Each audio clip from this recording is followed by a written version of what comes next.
Hello students, welcome back to my YouTube channel. આજે આપણે પ્રકરણ 5 પાયાના આકારોની સમજૂતી એના વિશે અભ્યાસ કરવાના છીએ.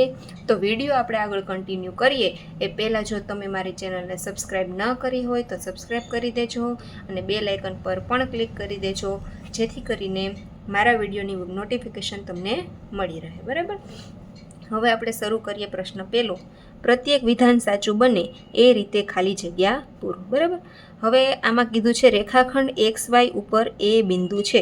તમે આગળના ચેપ્ટરમાં અભ્યાસ કરી ગયા રેખાખંડ અને કિરણ વિશે. બરાબર, તો આપણે રેખાખંડ XY, બરાબર, ધારો કે આવી રીતના બનશે રેખાખંડ XY, એની ઉપર છે બિંદુ એ. આપણે અહીં બિંદુ એ બતાવી દીધું. હવે XA એટલે XA વત્તા AY, એ અને વાય એટલે XA વત્તા AY બરાબર શું બનશે? તો આખું XY જ બનશે. એટલે અહીંયા જવાબ આવશે X અને Y, રેખાખંડ XY. ત્યાર પછી રેખાખંડ PQ ઉપર બે બિંદુ છે. ધારો કે આ છે રેખાખંડ P અને Q, એના ઉપર કયું બિંદુ છે? તો કે P. હવે PQ, બરાબર, આખો PQ એમાંથી આપણે BQ માઇનસ કરીએ એટલે વધશે કેટલું? PB. તો અહીંયા જવાબ આવશે રેખાખંડ PB. ત્યાર પછી છે એક રેખા ઉપર બિંદુઓ MN અને R આવેલા છે. જો આ એક રેખા છે, બરાબર, એના ઉપર તમને કયા કયા બિંદુઓ કીધા છે? તો કે M, N અને R. જો MR બરાબર 4 એટલે આખે આખું જે છે એ કેટલા સેન્ટીમીટર હોય? 4. RN બરાબર 6, RN બરાબર 6 અને MN બરાબર 10, MN બરાબર 10. તો બિંદુ ખાલી જગ્યા એ બાકીના બેની વચ્ચે છે. હવે જુઓ તમે આમાં, જો N વચ્ચે હોય ધારો કે, તો આ MR આખું 4 છે, તો આટલું છે એ કઈ રીતના 10 હોઈ શકે? એટલે N બિંદુ જે છે એ આમાં મધ્યમાં નહીં આવે, જે વચ્ચે બિંદુ આવશે એ હશે R. તો આમાં જવાબ આવે R. જો જેમ કે આપણે અહીંયા 4 લઈએ અને અહીંયા આપણે N લઈને કરીએ તો MR બરાબર 4 સેમી, RN બરાબર 6 સેમી, તો 6 ને 4 10, તો આખું MN જે એ 10 સેમી થાય. જો N ને આપણે મધ્યમાં રાખીએ તો જે છે એ સાચો જવાબ ન આવે, એટલે R જે છે એ બાકીના બેની વચ્ચે હશે. ત્યાર પછી છે CA XY નું મધ્ય બિંદુ છે. હવે આ ધારો કે XY અને એનું મધ્ય બિંદુ શું કીધું છે? C. બરાબર, હવે XC બરાબર 4.8 સેન્ટીમીટર. બરાબર, XC કેટલું છે? 4.8. તો XY આખું કેટલું હશે? જો મધ્ય બિંદુ છે એટલે આ બાજુનો ભાગ અને આ બાજુનો ભાગ સરખો જ હશે. તો XC બરાબર 4.8 છે, તો CY બરાબર 4.8 હોય, તો XY બરાબર 4.8 વત્તા 4.8 એટલે કે 9.6 સેન્ટીમીટર હશે. ત્યાર પછી રેખાખંડ AB નું મધ્ય બિંદુ P છે અને AP નું મધ્ય બિંદુ Q છે. જો શું કીધું તમને? રેખાખંડ AB, બરાબર, એનું મધ્ય બિંદુ શું છે? P. બરાબર, અહીંયા મધ્ય બિંદુ આપણે બતાવ્યું P. હવે રેખાખંડ AP નું મધ્ય બિંદુ Q છે. હવે આ મધ્ય બિંદુ કયું છે? Q. બરાબર, A અને P ની વચ્ચેનું મધ્ય બિંદુ Q. જો AB બરાબર 8 એટલે આખે આખું છે 8 સેન્ટીમીટર હોય, તો AQ બરાબર કેટલા સેન્ટીમીટર હોય? જો અહીંયા એક ભાગ છે, અહીંયા 2, હજી અહીંયા એક મધ્ય બિંદુ હશે અને પછી આ 4. બરાબર, તો બધા કેટલા માપના હશે? 2 માપના હશે, તો ટોટલ 8 થાય. તો આમાં જવાબ આવશે AQ બરાબર 2 સેન્ટીમીટર. ત્યાર પછી કોઈ પણ ત્રિકોણના બે બાજુઓના માપનો સરવાળો ત્રીજી બાજુના માપ કરતાં કેવો હોય? તો કે વધારે જ હશે. બે બાજુના માપનો સરવાળો કરીએ તો ત્રીજી બાજુનું માપ હોય એનાથી કેવો હોય? વધારે. ત્યાર પછી પૂર્વ દિશા અને દક્ષિણ દિશા વચ્ચે ખાલી જગ્યા માપનો ખૂણો બને. હવે જો ધારો કે આ 4 દિશા છે, બરાબર, અહીંયા ઉત્તર, દક્ષિણ, પૂર્વ, પશ્ચિમ. હવે પૂર્વ અને દક્ષિણ, આ પૂર્વ અને દક્ષિણ, બરાબર, પૂર્વ અને દક્ષિણ વચ્ચે કાટખૂણો છે, એટલે કેટલા માપનો ખૂણો બને? 90 અંશનો ખૂણો બને. અને દક્ષિણ અને ઉત્તર દિશા વચ્ચે, દક્ષિણ અને ઉત્તર દિશા વચ્ચે આખો ખૂણો, બરાબર, આ ખૂણો બનશે એટલે 180 માપનો ખૂણો બને. ઘડિયાળનો કાંટો એક ચતુર્થાંશ પરિભ્રમણમાં ખાલી જગ્યા કાટખૂણા જેટલું ફળે. ધારો કે ઘડિયાળનો કાંટો 12 ઉપર હોય અને ત્યાંથી 3 ઉપર આવે તો એ જે છે એ એક કાટખૂણા જેટલું પરિભ્રમણ કર્યું એમ કહેવાય. બરાબર, કારણ કે ઘડિયાળનો કાંટો જે છે એ જ્યાં હોય અને ત્યાંથી ફરી પાછો ફરી અને એની એ જ જગ્યાએ આવે ત્યારે 360 એટલે કે 4 કાટખૂણા ફરે. તો અહીંયા આપણને એક ચતુર્થાંશ કીધું છે એટલે કેટલા કાટખૂણા ફરશે? એક કાટખૂણો. બરાબર, ત્યાર પછી ઘડિયાળનો કાંટો અડધા પરિભ્રમણમાં ખાલી જગ્યા કાટખૂણા જેટલું ફરે. જો 12 થી 3 સુધી આવશે એટલે એક કાટખૂણો, તો 12 થી 6 સુધી આવે તો બીજો કાટખૂણો પણ બની જાય. તો અડધા પરિભ્રમણમાં જે છે એ 2 કાટખૂણા જેટલું ફરે. ઘડિયાળનો કાંટો 5 થી 8 ઉપર જતાં ખાલી જગ્યા આંટો ફરે. તો એ 5 થી 8 ઉપર જશે એટલે 90 ડિગ્રીનો જે છે એ ખૂણો બનશે ને 90 ડિગ્રીનો ખૂણો બને એટલે 1 ચતુર્થાંશ જેટલો આંટો ફરે. ઘડિયાળનો કાંટો 12 થી 9 ઉપર જતાં કેટલો આંટો ફરે? તો 12 થી 9 ઉપર જાય એટલે લગભગ 3/4 જેટલો આંટો ફરે. કેમ કે જો આ ઘડિયાળ છે, બરાબર. હવે 12, 3, 6, 9 એવી રીતના હશે. બરાબર, હવે 12 ઉપર છે, ફરી પાછો 12 ઉપર ફરીને આવશે ત્યારે એને એક ચક્કર પૂરું કરેલું કહેવાય. તો 3 ઉપર આવે તો 1/4, 12 થી 6 સુધી ફરે તો 1/2, 12 થી 9 સુધી ફરશે તો 3/4 એટલે કે 75%. બરાબર, અને 12 થી 12 સુધી જે છે અને ફરી પાછો 12 થી 12 સુધી આવી જાય એટલે એક આંટો જે છે એને પૂરો કર્યો કહેવાય. ઘડિયાળનો કાંટો 1 ઉપરથી શરૂ કરી અને અડધું પરિભ્રમણ કરે તો ખાલી જગ્યા અંક પર પહોંચે. જો 1 પરિભ્રમણ કરે ને ત્યારે એણે 60 મિનિટ કાપેલી હોય. બરાબર, 60 મિનિટ કાપે ને ત્યારે 1 પરિભ્રમણ પૂર્ણ થાય. પણ અડધું કીધું એટલે એણે 30 મિનિટ સુધીનું કાપેલું છે. બરાબર, તો 1 ઉપરથી શરૂ કરે તો જ્યારે એ કાંટો જે છે એ 7 ઉપર પહોંચશે ત્યારે એણે 30 મિનિટ પૂરી કરી કહેવાય. અને 30 મિનિટ પૂરી કરશે એટલે એ અડધું પરિભ્રમણ કરશે. ઘડિયાળનો કાંટો 8 થી 9 ઉપર પહોંચે ત્યારે ખાલી જગ્યા માપનો ખૂણો બનાવે. એટલે કે 5 મિનિટનું અંતર કાપશે ત્યારે એ 30 અંશનો ખૂણો બનાવશે. ત્યાર પછી 15મું, જેને લંબાઈ અને પહોળાઈ જેવા 2 જ માપ હોય તે આકૃતિને કેવું કહેવાય? જો કોઈ પણ આકૃતિમાં લંબાઈ કાં તો લંબાઈ હોય, જેમ કે ચોરસ છે તો ચોરસની ચારેય બાજુ સરખી છે એટલે એમાં પહોળાઈ ન આવે. બરાબર, પછી લંબચોરસ છે તેમાં લંબાઈ અને પહોળાઈ હશે. તો જેમાં લંબાઈ અને પહોળાઈ હોય એને કેવી આકૃતિ કહેવાય? તો કે એને દ્વિપરિમાણીય આકૃતિ કહેવાય. બરાબર, દ્વિપરિમાણીય કે એને લંબાઈ અને પહોળાઈ છે. લંબાઈ, પહોળાઈ અને ઊંચાઈ ત્રણેય આપેલું હોય તો એને ત્રિપરિમાણીય કહેવાય. પરંતુ લંબાઈ અને પહોળાઈ છે એટલે કેવી આકૃતિ કહેવાય? દ્વિપરિમાણીય. ત્યાર પછી બીજો પ્રશ્ન છે, નીચે આપેલા વિકલ્પોમાંથી સાચો વિકલ્પ પસંદ કરી અને ખાલી જગ્યા પૂરો. એમાં પહેલું છે 90 અંશના માપના ખૂણાને ખાલી જગ્યા કહેવાય. તો તમે બધા જે છે એ 5મા ધોરણમાં અભ્યાસ કરી ગયા કે 90 અંશના માપનો ખૂણો હોય એને જે છે એ શું કહેવાય? તો કે કાટખૂણો કહેવાય. બરાબર, લઘુકોણ ભૂલથી લખાઈ ગયેલું છે. 90 અંશના માપના ખૂણાને કાટખૂણો કહેવાય. ત્યાર પછી 90 અંશથી નાનો માપનો ખૂણો હોય એને કેવો કોણ કહેવાય? તો કે લઘુકોણ. અને 90 થી મોટો અને 180 થી નાનો હોય તેને કેવો ખૂણો કહેવાય? તો કે ગુરુકોણ. બરાબર, 90 અંશનો હોય એ કાટખૂણો, 90 અંશથી નાનો લઘુકોણ અને 90 અંશથી મોટો હોય એ ગુરુકોણ. ત્યાર પછી ચોથું કીધું છે 180ના માપના ખૂણાને ખાલી જગ્યા કહેવાય. 180 માપનો ખૂણો હોય એને સરળ કોણ કહેવાય. શું કહેવાય? સરળ કોણ. ત્યાર પછી 180 થી મોટો અને 360 થી નાનો એવા ખૂણાને પ્રતિબિંબ કોણ તરીકે ઓળખાય. પ્રતિબિંબ કોણ. જો 90 અંશથી મોટો અને 180 થી નાનો હોય તો ગુરુકોણ, 180 નો માપ હોય તો સરળ કોણ અને 180 થી મોટો અને 360 થી નાનો હોય તો એને પ્રતિબિંબ કોણ કહેવાય. જે ત્રિકોણમાં ત્રણેય બાજુના માપ સરખા હોય. બરાબર, એક ત્રિકોણ એવો છે કે એના ત્રણેય બાજુના માપ સરખા છે તો એને સમબાજુ ત્રિકોણ કહેવાય. એવા ત્રિકોણને કેવો ત્રિકોણ કહેવાય? સમબાજુ.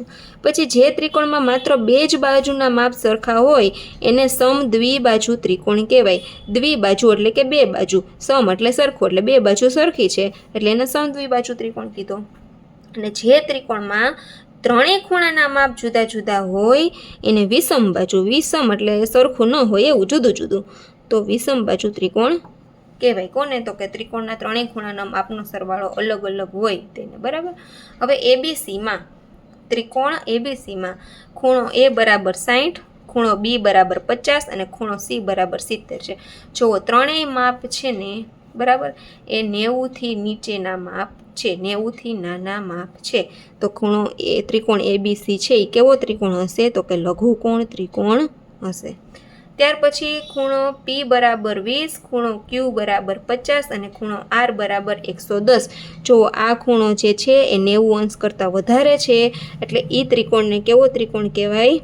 ગુરુકોણ ત્રિકોણ કહેવાય. ત્યાર પછી 11માં ત્રિકોણ XYZમાં ખૂણો x બરાબર 40, ખૂણો y બરાબર 50 અને ખૂણો z બરાબર 90 અંશ છે. તો આમાં એ ખૂણો કેવો હશે? કાટખૂણો હશે. બરાબર, કાટખૂણો અથવા કાટકોણ. બરાબર. ત્યાર પછી 12માં છે ત્રિકોણ DEF. એમાં DE બરાબર 5, EF બરાબર 6 અને DF બરાબર 5 સેન્ટીમીટર છે. તો એ ત્રિકોણ જે છે એ કેવો થશે? તો કે આમાં જો બે બાજુના માપ સરખા છે, તો આપણે આગળ જોયું એમ કે બે બાજુના માપ સરખા હોય એને કેવો ત્રિકોણ કહેવાય? તો કે સમદ્વિબાજુ. તો આમાં જવાબ આવશે સમદ્વિબાજુ ત્રિકોણ. હવે આમાં જુઓ FOX ત્રિકોણ છે એમાં ત્રણેય બાજુના માપ અલગ અલગ છે, 4, 5 અને 6. તો એને કેવો ત્રિકોણ કહેવાય? વિષમ બાજુ. બધી બાજુઓના માપ અલગ અલગ હોય તો એવા ત્રિકોણને વિષમ બાજુ ત્રિકોણ કહેવાય. અને લાસ્ટમાં તમને ત્રણેય માપ એક જ સરખા આપેલા છે ત્રિકોણ MNPમાં 5.5 સેન્ટીમીટર, 5.5 સેન્ટીમીટર, 5.5 સેન્ટીમીટર. તો બધી બાજુ સરખી છે એટલે એને કેવો ત્રિકોણ કહેવાય? સમબાજુ ત્રિકોણ કહેવાય. ત્યાર પછી છે પ્રશ્ન ત્રીજો.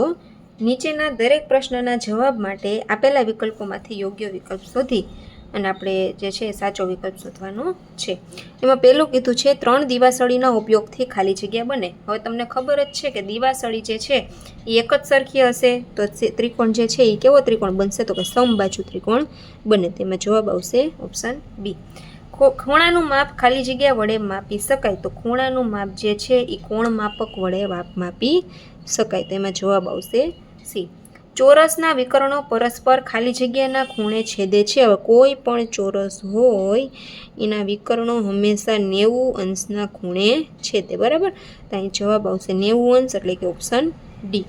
ત્યાર પછી ત્રિકોણને કુલ ખાલી જગ્યા અંગ હોય છે. તો ત્રિકોણને ટોટલ 6 અંગ હોય. ખૂણા પૂછે તો 3, પરંતુ અહીંયા તમને અંગ પૂછેલા છે એટલે ત્રિકોણને ટોટલ 6 અંગ હોય. ખાલી જગ્યાની આકૃતિ લંબ રેખાખંડ દર્શાવે છે.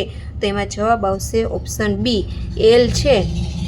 બરાબર, તો એ લંબ રેખાખંડની જે છે એ આકૃતિ દર્શાવે છે.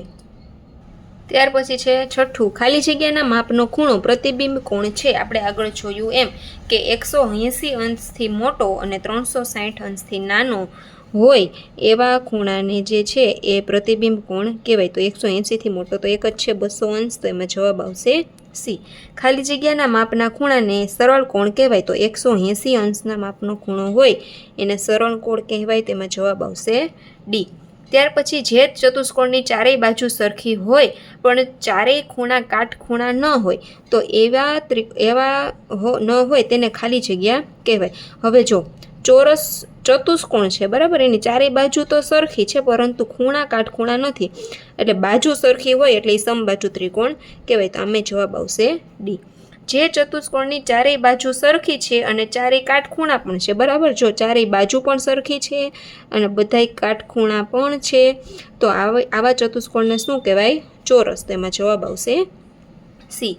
અને જે ત્રિકોણના ત્રણેય ખૂણા ખાલી જગ્યા હોય તો તેને લઘુકોણ ત્રિકોણ કહેવાય. તો લઘુકોણ હોય તો તમને બધાને ખબર છે કે 90 અંશથી કેવા હશે? નાના. તેમાં જવાબ આવશે ઓપ્શન સી. ત્યાર પછી પ્રશ્ન ચોથો છે ખરા ખોટા. એમાં પહેલું છે કે જો રેખાખંડ PQનું મધ્યબિંદુ M હોય તો PQ બરાબર 1/2 PM. બરાબર, તો ધારો કે આ PQ રેખાખંડ અને M એનું મધ્યબિંદુ, તો PQ ધારો કે 10 હોય. બરાબર, PQ ધારો કે 10 હોય તો PM જે છે એ 1/2 PM ન થઈ શકે. એટલા માટે આ વિધાન જે છે એ ખોટું છે. જો 1/2 PMની બદલે તમને ખાલી 2 PM આપેલું હોય તો એ વિધાન જે છે એ સાચું કહેવાય, પણ આમાં પહેલામાં શું આવશે? ખોટું. પશ્ચિમ અને દક્ષિણ દિશા વચ્ચે કાટખૂણો બને છે. આપણે આગળ જોયું હતું એમ કે આ 4 દિશા છે, ઉત્તર, દક્ષિણ, પૂર્વ અને પશ્ચિમ. તો પશ્ચિમ અને દક્ષિણ એટલે કે આ બંને દિશા વચ્ચે અહીંયા કાટખૂણો બને છે. તો આ વિધાન કેવું છે? સાચું છે. ત્યાર પછી ઘડિયાળનો કાંટો 8 થી 9 ઉપર જતાં 30 અંશનો ખૂણો બને છે. જો કાંટો 5 મિનિટનું અંતર કાપે, બરાબર, એટલે 30 અંશનો ખૂણો બનાવે, એટલે 8 થી 9 ઉપર જશે એટલે 5 મિનિટનું અંતર કપાશે એટલે 30 અંશનો ખૂણો બનશે. એ વિધાન સાચું છે.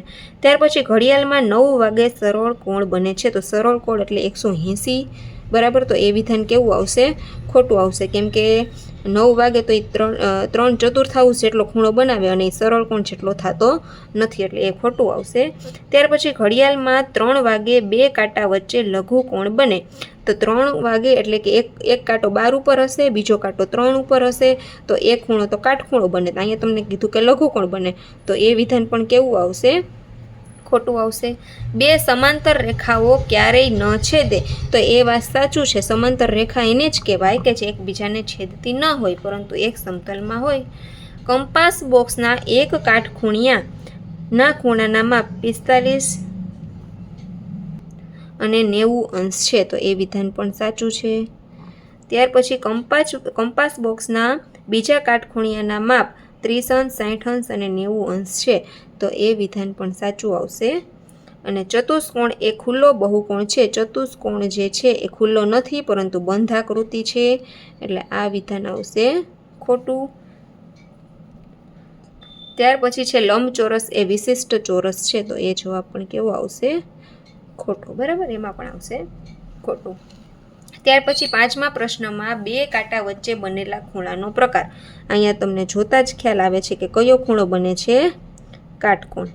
ત્યાર પછી અહીંયા 2 કાંટા વચ્ચે બને છે લઘુકોણ, કેમ કે તે 90 અંશથી નાનો છે. આ 90 અંશથી મોટો છે એટલે અહીંયા જવાબ આવશે ગુરુકોણ.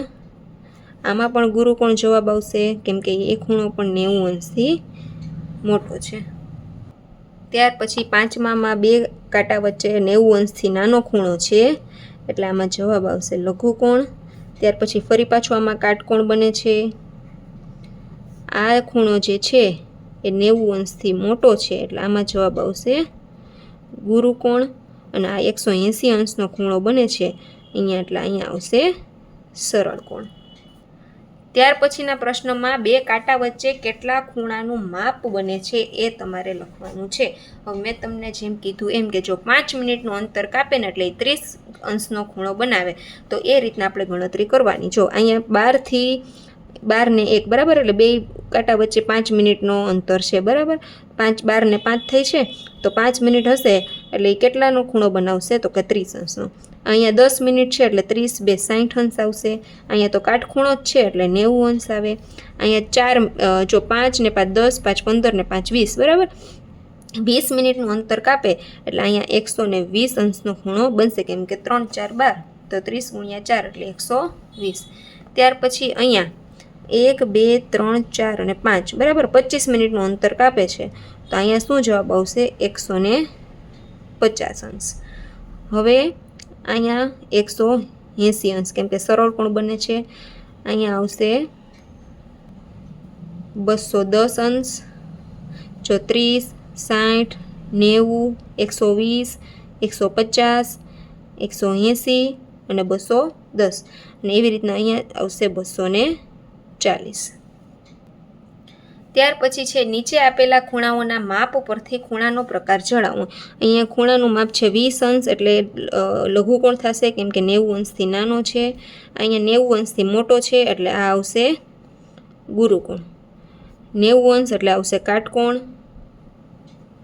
ત્યાર પછી ચોથામાં 190 અંશ છે, બરાબર. હવે 190 અંશ એટલે કે 180 અંશથી મોટો અને 360 અંશથી નાનો, તો એવા ખૂણાને પ્રતિબિંબ કોણ કહેવાય. એટલે અહીંયા જવાબ આવશે પ્રતિબિંબ કોણ. અહીંયા 225 છે એટલે અહીંયા પણ પ્રતિબિંબ કોણ આવશે. ત્યાર પછી 89 અંશ છે એટલે 90 કરતાં નાનો છે, બરાબર, એટલે અહીંયા લઘુકોણ. 180 અંશ હોય તો 180 અંશને કેવું કહેવાય? સરળ કોણ. 65 અંશ એટલે કે લઘુકોણ, 90 અંશથી નાનો છે. 91 અંશ 90 અંશથી મોટો છે એટલે અહીંયા આવશે ગુરુકોણ. અને 95 અંશમાં પણ આવશે ગુરુકોણ, કેમ કે એ પણ 90 અંશથી મોટો છે. તો વિદ્યાર્થી મિત્રો, આજના માટે આપણે આટલું જ રાખીએ. વિડીયો તમને સારો લાગ્યો હોય તો વિડીયોને લાઇક કરી દેજો. ચેનલને સબસ્ક્રાઈબ ન કરી હોય તો સબસ્ક્રાઈબ કરી દેજો. તો મળીએ આપણે હવે નવા વિડીયોમાં. ત્યાં સુધી બધાને bye bye and take care students.